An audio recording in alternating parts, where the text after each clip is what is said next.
pre-opening ceremony was performed by the State Minister for Community Services, Virginia Chadwick, before a gathering of community notables. The centre is one of 6 projects making up the Commonwealth Bank's Heritage 88 project, a $500,000 bicentennial program endorsed by the National Trust. The building houses a number of environmental organisations, including the local branch of the National Trust and the Wilderness Society. The former police station and lock-up is one of a group of 3 buildings representing architecture of Newcastle from the latter half of the 19th century, originally built in 1861. Various additions were made to the rear of the building and a second storey was added in 1892. It remained in use as the Newcastle police station until recent years, but now, by being given a new lease on life, its future is assured. The centre will be an important community resource for meetings and exhibitions.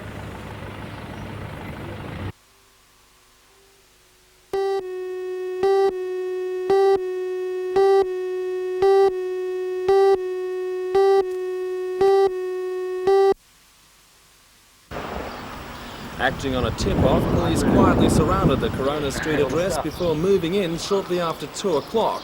They emerged moments later, empty-handed, leaving a slightly dazed dresser wondering what was going on. Neighbours say the episode lasted just seconds. I was just out the back getting me washing in out off the line there, and I heard a scream and a bang, and I looked over the fence and I seen a copper there leaning over his door with a rifle point. Police say they can't take chances dealing with reports on Denning's whereabouts. It's understood he has several underworld contacts in the Newcastle region, and SWAS police have been on alert since his escape from Goulburn just days ago. Police say door handles smashed by sledgehammers during the raid are being replaced immediately. They say there is absolutely no suggestion of a connection between the escapee and residents of the Mayfield home.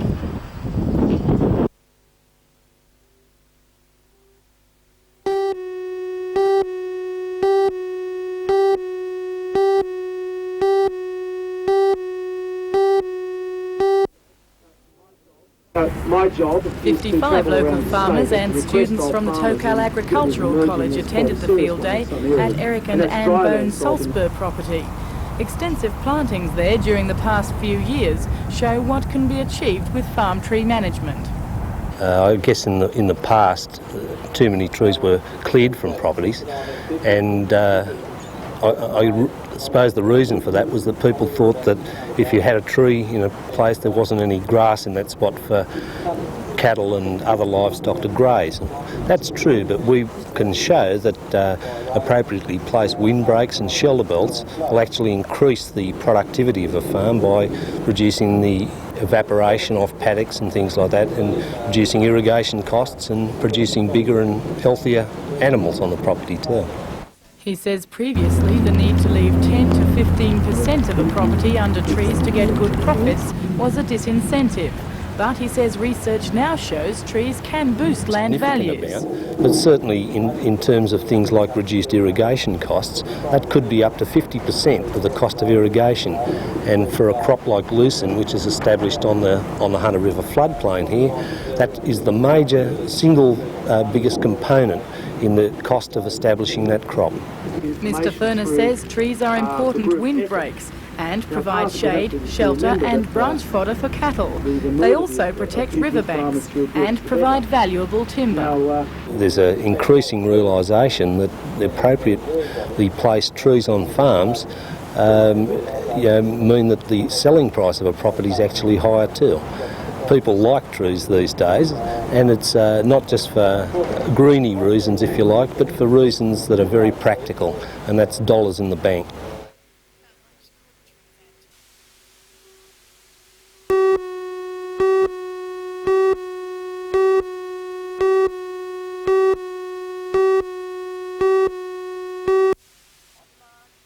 On your mark. 350 students from throughout the state took part in the cross-country titles held in association with the Lake Macquarie Bicentennial Games. Some travelled from as far away as Broken Hill, Albury and Lismore to compete. 8 age divisions were contested, 4 for girls and 4 for boys. Students from the Metropolitan Southwest region were declared the overall winners of the day, while a team of 24 was also chosen to represent New South Wales at the national titles in Canberra in September. Angela Sheen will be the Hunters' sole state representative, while Lisa Standen from Kirkton near Greta has been put on standby as a reserve. All the runners qualified for today's carnival by finishing among the top 4 in their individual school, district and regional carnivals. The hard work continued today. The young runners were required to complete 2 and 3 kilometre courses from the West Lakes Athletics Field and back.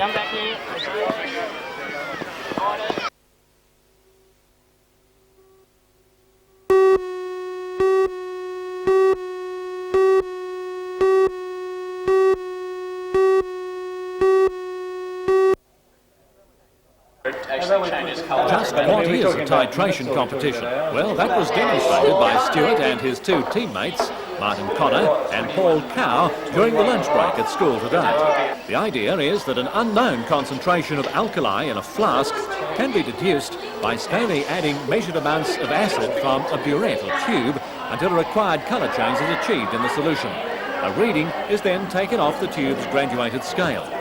Looking on at today's demonstration were 3 girls from Merriweather High School, Sharon Absalom, Nicole Williams and Kylie White, who came second in the state. They too will compete in the national competition. Stuart obtained his perfect score by averaging his 3 tries, 1 over, 1 under and 1 with 0 error. No one else from the 100 schools entered managed such a feat. The team score was arrived at by averaging the error of the 3 members. But Stuart says modestly, a certain degree of luck was involved, along with the required skill. Did you think you could get that close, though, right on? Oh, well, I didn't actually think so, because we had only done 1 titration at school before, and so we were waiting there as I read out the results, thinking, as a lot of other schools had 62 as their error, and we were thinking, oh, we'll probably have about 50, and then they read out 0.05, and we were rather stunned.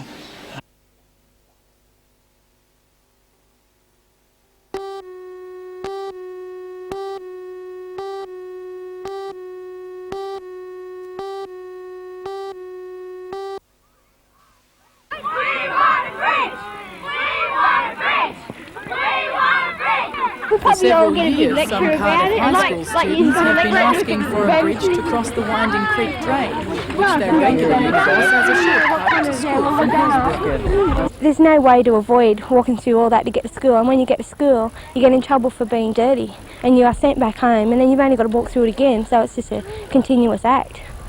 Alternately, she says students have to walk along a route which takes 3 times as long, via Hillsborough Road and through Cardiff South. What about using buses? Well, people who live in Hillsborough aren't eligible, some of them, for a bus pass, and so they have to pay for the trip to school, which the prices have gone up, so it's gone a bit dear. Lake Macquarie Mayor Alderman Ivan Welsh says the problem rests with the Education Department. Are asking for. Well, I've spoken to our engineers and they informed me that the creek is actually on Education Department land, and therefore it would be up to the Education Department to provide the bridge. He says council discussed a bike trail to include a bridge about 3 years ago, but that's not a priority, and certainly not council's responsibility. Regional Director of Education Alan Beard thought the cycleway would provide the necessary access, but if that's not going to be built, he says the Education Department will have to consider the matter. He says finance isn't available to build the type of bridge required, and says students who can't get bus passes because they live too close to the school should approach the Department of Motor Transport to have their case reconsidered under the anomalies provision. Alderman Welsh says students are jumping on the protest bandwagon. Well, I mentioned that to one of the aldermen this morning, that the teachers themselves have opened a Pandora's box by using the children as political noise groups, if you like. And I said to him as early as this morning that the kids could come out on every issue, and apparently I was right. They've seen this on the TV and they've come out and had a little strike about it. I can see it coming down to classroom strikes shortly. Is there any way at all?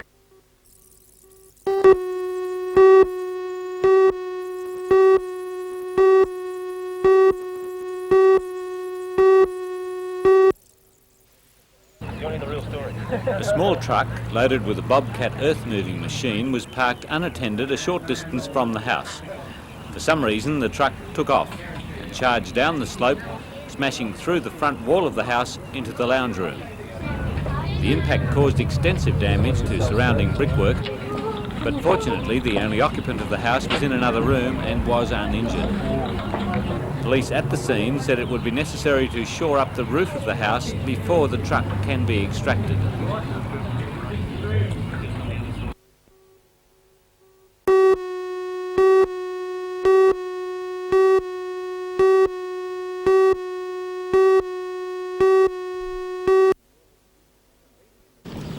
Competing in the World Youth Championships in Spain 2 weeks ago, David Easley won the Mistral division, winning 5 of the 7 races.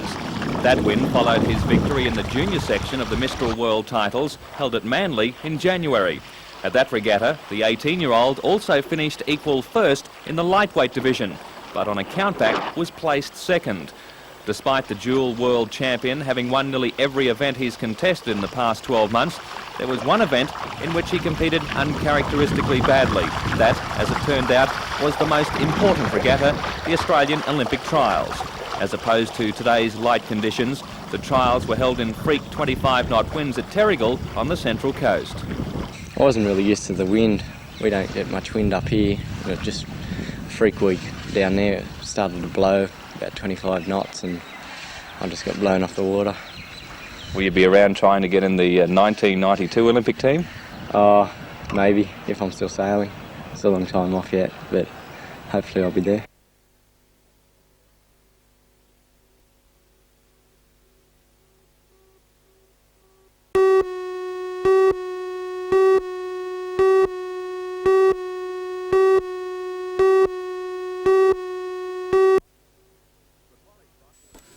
Macquarie shot to an early 3-0 lead after a Jason Holt penalty and a drop goal from David Hill, but that was to be the end of the points for the Scorpions.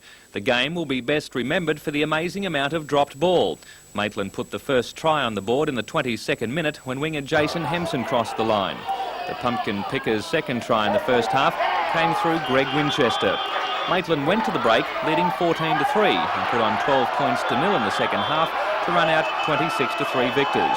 A headache now for the Newcastle Rugby League, as they will now have to work out how Wests, Cessnock and Macquarie will be whittled down to 2 teams before next weekend's first round of finals.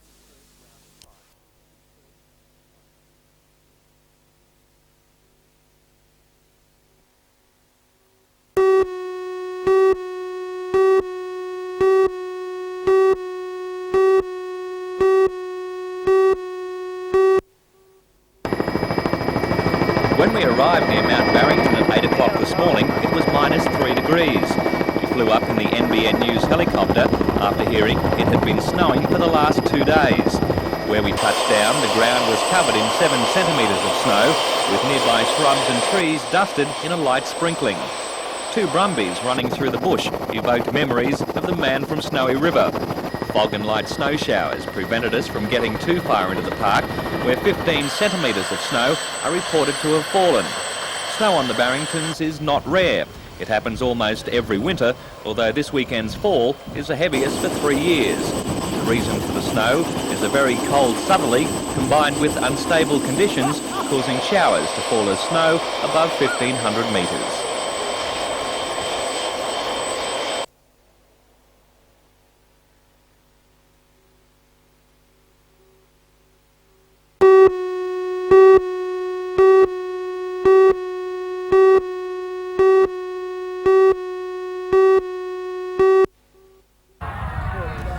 Except for a fresh westerly wind, conditions were perfect for the run, which started and finished on the main straight at the Broadmeadow racecourse. More than 1,100 runners took part in both the main run and the short 4-kilometre event. First home in the short event was Al Oxenham of Gwandolin. In the main run, it was Jason Maxwell of Rathmines first, with fellow locals Terry Farrell and David Rundle filling the minor placings. It was a novel tactic while running into the westerly that saw Maxwell set up his first ever fun run win. I sat on Terry for most of the way, and then just coming in towards the oval I overtook, so I used his height to my advantage. Meanwhile, Newcastle today hosted the semi-finals of the Sydney Junior Basketball Championships. Newcastle had 7 teams playing, with the under-14 men and women and the under-12 men winning their major semi-finals and going straight into the grand finals to be played in Sydney in a fortnight. In this minor semi-final, the Newcastle under-18 men got off to a shaky start, but went on to beat Parramatta 92-73. They will now travel to Wollongong next week for the preliminary finals, along with the Newcastle under-18 and under-12 women's teams.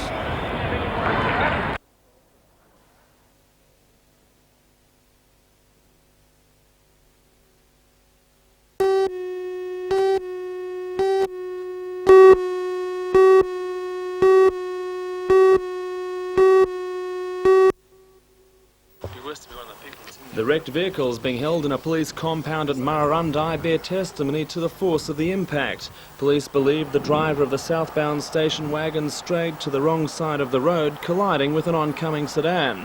It's thought the 62-year-old Queensland man may have suffered a heart attack or fallen asleep at the wheel. He was killed instantly in the crash.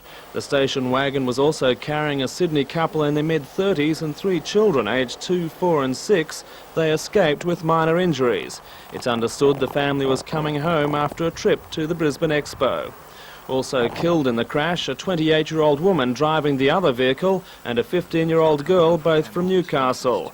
Another passenger in the sedan, a 25-year-old man, was airlifted to Royal Newcastle Hospital, where he remains in a stable condition with internal injuries.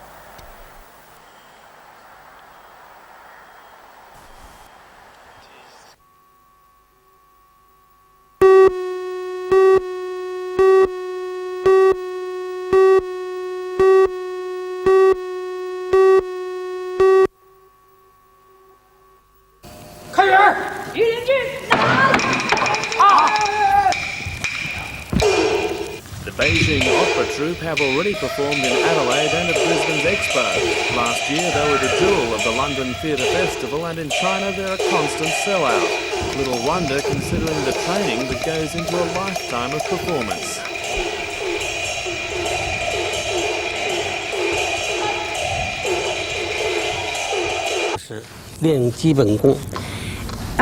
It's very, very difficult. It's very tiring. Every day you have to practice the basic skills for at least 8 hours.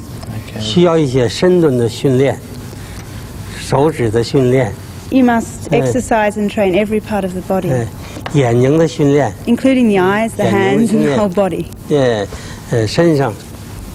For poses, for postures, there's also special training.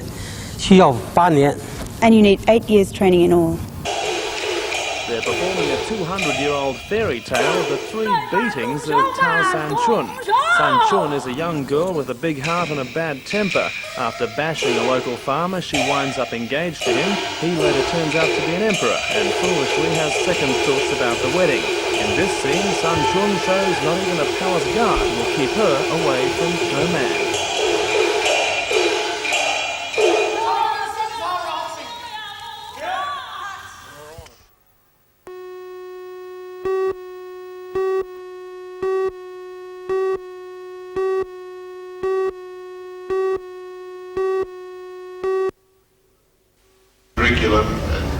Meanwhile, in Newcastle today, non-government school teachers added their voices to the protest. One board, and the aim of that, of Independent course, was to Teachers take Association they would have been eligible for 13 a centres across the state to condemn the proposed changes. The Hunter has more than 700 independent teachers, many of them meet the Western Suburbs Friends Club. While the cuts in teacher numbers will not affect the government schools, the ITA believes other parts of the government's package are just as damaging. It is urging members to oppose the changes to the HSC marking system, the number of compulsory subjects in the HSC, and the rationalisation of other approved studies, such as business studies and computing. The ITA is also incensed that some of the changes will be introduced without the usual 2-year waiting period. A move, it says, will disadvantage students who made decisions under the old system.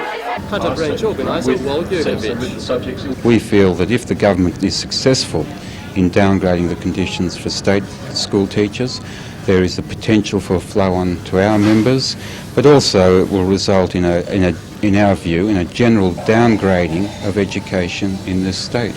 facts and figures. But Education Minister Metherall remains undaunted by the growing criticism. Speaking to John Church on NBN's Newsnight last night, he said the Teachers Federation was deceiving the public with false statistics and using student demonstrations to gain support. So it's simply an industrial strategy to cause disruption, and what it will do is alienate parents, alienate the community, and finally it will bring down the opposition of the community on the heads of the Teachers Federation. Not on the government? Not on the government. Through natural attrition. The government teachers' next move will come on the 17th of August with a massive demonstration outside Parliament House. The ITA executive is urging its members to support that protest, but is leaving it up to individual schools to decide whether to strike.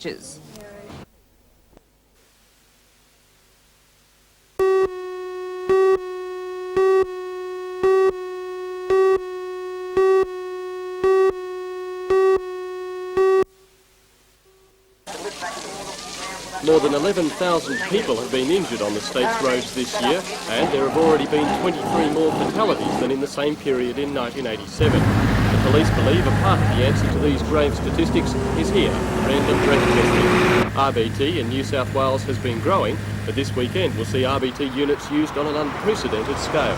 Hundreds of thousands of drivers are expected to be pulled over between this evening and Tuesday morning. However, it will not be the first time the Hunter has been part of an Operation Intensify. The Northern Police Region put the operation on trial at the start of the July school holidays. Inspector Kevin Curry of Newcastle says the success of that high-profile blitz led to it being adopted statewide. We look at the injury accidents and the fatalities over the period that we carry out the enforcement, and the statistics were very favourable after that weekend. Operation Intensify differs from past police initiatives. For the first time, General Duty Police will join their Highway Patrol counterparts as every car available is put on the road. The cars, all equipped as RBT units, will play a vital role working the streets around the main RBT bus and radar. Despite the growing accident statistics, Inspector Curry says the police still believe random breath testing is saving lives. It's showing an improvement, and we feel that we need to inform the public that if they continue to drink and drive, the chances of being detected are becoming greater and greater. And police say Operation Intensify is only the first of many combined operations. Next targeted will be speeding drivers. A statewide blitz on them is planned for the middle of next month.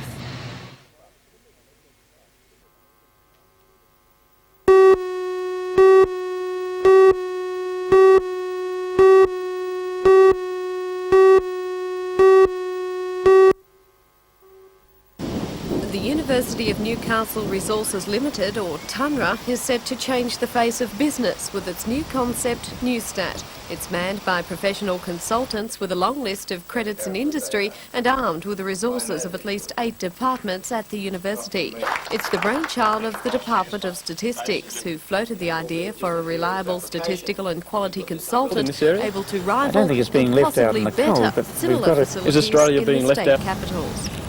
There is plenty of action around this town, I think, in the better established and larger companies. I think it would be fair to say that most of that action is provided from outside this town, from as far away as Melbourne and Brisbane and Sydney. So we're seeing, with the launch of NUSTAT, a group of local professionals who are every bit as capable as people elsewhere around the country in providing a local service which they can support locally. Though launched today, NUSTAT has been trading since May and already has built up a strong following from local business. It's set itself two well-defined poles, medicine and industry. The Chief Executive Officer, Carol Grezel, says TUNRA's people will be actively involving themselves in both fields. The study of the properties of the approach is very much a case of get out there and right into industry and make it happen. So it's a case of developing programs and developing, when you talk about resources, that's people resources and equipment resources, developing programs that will operate within workplaces rather than just bringing data back here and crunching it through a computer.